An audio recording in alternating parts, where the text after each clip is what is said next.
After we season the meat, we let it sit in the fridge for about 24 hours to let the salt work its magic. After that, we can start up the smoker. I'm using a charcoal smoker.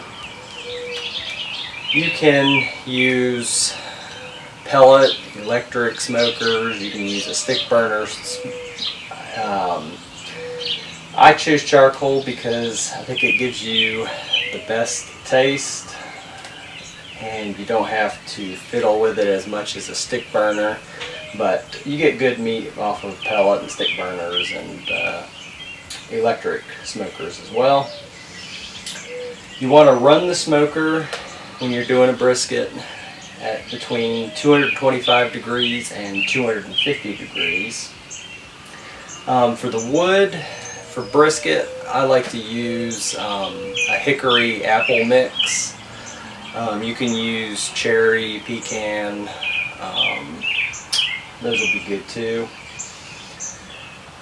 And the process for smoking a brisket is you just put the meat on there and you run it until it hits about 160 degrees. I have a probe hooked up to the meat. It tells me what temperature it is. And about when it hits about 160 to 165, it'll hit a stall. And from there, you've got a couple options. If you're not pressed on time, you can just run the brisket as is, and you'll get a really nice bark from that. It might dry out a little bit if it is a longer smoke, and it will take you longer to smoke it than if you wrap it.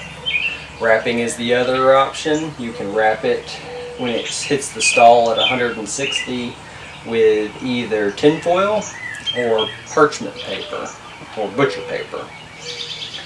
And I like to use butcher paper because it's kind of the middle of not wrapping it and wrapping it in foil. Wrapping it in foil speeds up your cook time, but on the downside you lose a lot of your bark on your brisket that you developed with the smoke. Butcher paper will speed it up a little bit, your smoke, and it'll help retain some of the moisture and juice that the foil does, but it also doesn't ruin the bark as much as the foil because it does let some of the steam out, and you get a little bit of smoke that can come through the butcher paper too to add more flavor. So I like to use butcher paper to wrap it. And so you wrap the brisket when it hits about 160 and you smoke it till it gets above 190 degrees. And once you hit 190, that's when you need to start checking your brisket. And you just take a probe or a barbecue skewer and you run it into the brisket.